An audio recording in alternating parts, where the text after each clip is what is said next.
ሰላም የሊባኖስ ክርስቲያኖችና ግንቦት ልደታን የምናይበት ልዩ ጉዟችን እነሆ በክፍል 5 ደግሞ ዛሬ ይዤላችሁ መጥቻለሁ። በክፍል 4 ላይ የእመቤታችን የቅድስት ድንግል ማርያም ወይም ደግሞ የሐሬሳዋ ንግስት ሐውልት ስር ያለውን ድባብ እና የጸሎት ስርዓት አብረን አይተናል።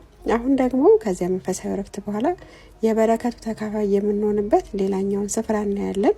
ይሄኛውም እዚያው ተራራ ላይ የሚገኘው የተለያዩ የቅዱሳን ስዕላትና ነዋያ ቅዱሳን የሚሸጡበት እጅግ ሰፊና ድንቅ ማዕከል ነው። ወደዚህ ማዕከል ስትገቡ የሚቀበላችሁ መንፈሳዊ ሰላም ሌላ ዓለም ውስጥ ያላችሁ ያህል ነው የሚሰማችሁ። በሊባኖስ የእጅ ጥበብ ባለሙያዎች በጥንቃቄና በእምነት የተሰሩ ዓይንን የሚማርኩና ልብን የሚያሞቁ ድንቅ ቅዱሳን ስዕላት በየመደርደሪያው ተቀምጠዋል። በተለይ በብር የተለበጡት የእመቤታችን የሐሬሳዋ ማርያም ስዕላት እንዲሁም ደግሞ የሊባኖስ ኩራት የሆኑት የቅዱስ ሻርቤልና የቅድስት ስራፈቃ ምስሎች በብዛት ይገኛሉ። እያንዳንዱ ስዕላት በመስቀል የራሱ የሆኑ ጥልቅ ትርጉምና የእጅ ጥበብ ጥራት አላቸው። በየመደርደሪያ የተቀመጡት መቁጠሪያዎች ወይም ሜዳሊያዎችና ትንንሽ ሐውልቶች እንዲሁ ለጌጥ የሚገዙ ሳይሆኑ ምእመኑ ለበረከትና ለጥበቃ ወደ ቤቱ የሚወስዳቸው የተቀደሱ ቅርሶች ናቸው። እዚህ ጋር የምናያቸው ነገሮች ሁሉ የእመቤታችንን ፍቅርና የሊባኖስን ጥንታዊ ክርስቲያናዊ ቅርስ በአንድ ላይ የያዙ ናቸው። እኔም ጥቂት ነገሮችን ለበረከት ገዝቼ ወደ ቤት ይዤ መጥቻለሁ። እነዚህን ነገሮች ወደ ቤታችሁ ስንወስድ በሐሬሳ ተራራ ላይ ያገኘነውን ያንን መንፈሳዊ ጸጋና ሰላም አብረን ይዘን እንደሄድን ነው የሚቆጠርልን። ብዙዎቻችሁ ሊባኖስ ውስጥ መተን ምን ይዘን እንመለሳለን ብላችሁ ጠይቁኝ። እዚህ ቦታ ላይ ሄዳችሁ ብዙ ነገሮችን መንፈሳዊ ነገሮችንም ቅርሶችንም በዛ ላይ ከሀገራችንም ጋር ከኛም ሀገር ላይ ተጣመሩ ወይም ደግሞ አንድ የሚያደርገን ብዙ ነገሮች ስላሉ እዚህ ቦታ ላይ እንድትሄዱ ጠቁማችኋለሁ። በዛውም ደግሞ የእመቤታችንን የተወለደችበትን ቦታ ረግጣችሁ ተባርካችሁ ማለት ነው። እንግዲህ ይህንን ሁሉ መንፈሳዊ በረከት ተካፍለን በቅድስት ድንግል ማርያም ምልጃ ጥበቃ ተማምነን ጉዟችንን እያጠናቀቅን ነው። ነገር ግን የጉዟችን ፍጻሜ ገና ነው። በቀጣዩና የመጨረሻው 6ኛው ክፍል ደግሞ ይህን ሁሉ በረከት ተካፍለን ስንመለስ በጉዞ ላይ የነበሩ ምእመናን ምን እያሉ በምን አይነት ዝማሬ በደስታ እንድተመለስን ያንን የ2 ሰዓት መንገድ የቁልቁለቱን አካፍላችኋለሁ ማለት ነው። እስከዛ ሰላም ቆዩልኝ። ሰላም። ይህን ቪዲዮ እስከ መጨረሻው ካያችሁት ግንዛቤ እንደምትወስዱበት አልጠራጠርም።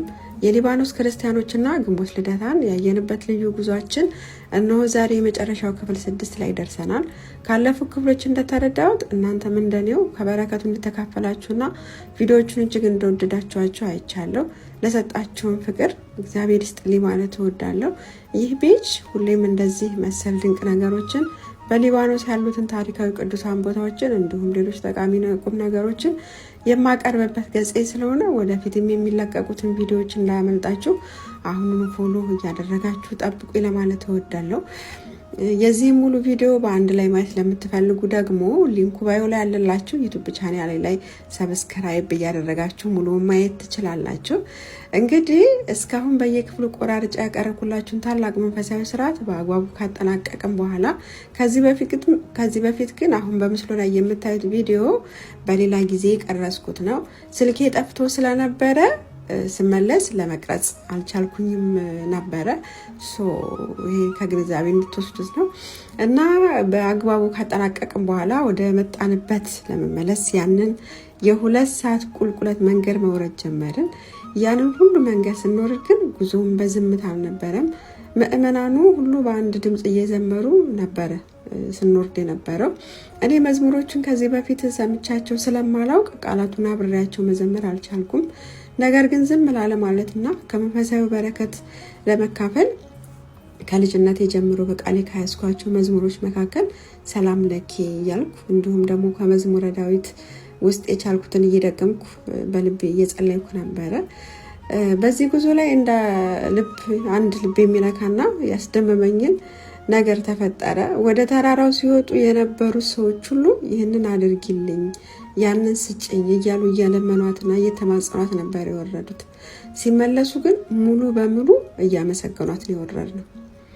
ስለ እውነቱ ስለ ስርዓቱ በደንብ የምታውቅ አንድ ሴት ነበረችና ቁልቁለቱን መውረድ ከመጀመራችን በፊት ወደ ኋላችን ዞር ብላ አሁን ልመና የለም ማንም ሰው እንዳይለምናት አሁን እመቤታችንን የምናመሰግንበት ሰዓት ነው እናመስግና ብላ ተናገረች።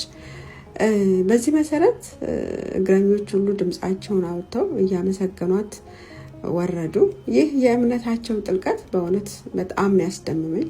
ሌላ ያስተዋልኩት አስደናቂ ልማድ ደግሞ ባለፈው እንደነገርኳችሁ መቁጠሪያቸውን ለበረከት ማስቀመጥ የሚፈልጉ ምእመናን እዚያው እማምላክ ቅድስት ድንግል ማርያም ምስል አንገት ላይ ያጠልቁታል።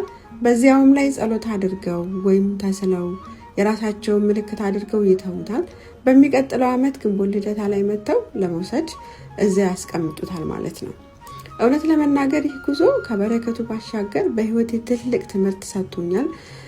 አንደኛውና ዋናው ነገር ሰውም በአለባበሱና በውጫዊ ገጽታው ብቻ መንፈሳዊነቱን ማወቅ ፈጽሞ እንደማይቻል ተረድቻለሁ። እውነት ለመናገር እኔ መጀመሪያ ላይ አለባበሳቸው ሁላችንም እንደምናውቀው ዘመናዊ ስለነበረ በልቤ እነዚህ ሰዎች ምን ያውቃሉ፣ ምንስ መንፈሳዊ ነገር አላቸው ብዬ ሁሉ አውቃለሁ። ነገር ግን በውስጣቸው ያለውን ያን ጥልቅ እምነት ፍቅርና ትህትና ስመለከት በራሴ ነው ያፈርኩት። በዚህ የተሳሳተ አስተሳሰብና ንግግሬ ፈጣሪን ይቅርታ ጠይቄዋለሁ። እግዚአብሔር ሰውን የሚያየው በልቡ እንጂ በውስጣው ያለባበሱ አይደለምና። እንግዲህ የሊባኖስ ክርስቲያኖችና ግንቦት ልደታን በሚል የጀመርነው ባለ 6 ክፍል ሰፊ ጉዞ ቪዲዮዎች በዚህ መልኩ ተፈጽሟል። ይህ ቪዲዮ ለእናንተም ትምህርትና ሰላም እንዲሰጣችሁ ተስፋ አደርጋለሁኝ። ቪዲዮን ላይክ፣ ኮሜንት፣ ሼር እያደረጋችሁ ጠብቁኝ። እንደዚህ አይነት ነገሮችን አቀርብላችኋለሁ ወደፊትም። የእመቤታችን የቅድስት ድንግል ማርያም ሰላምና ምልጃ ከሁላችን ጋር ይሁን። ሰላም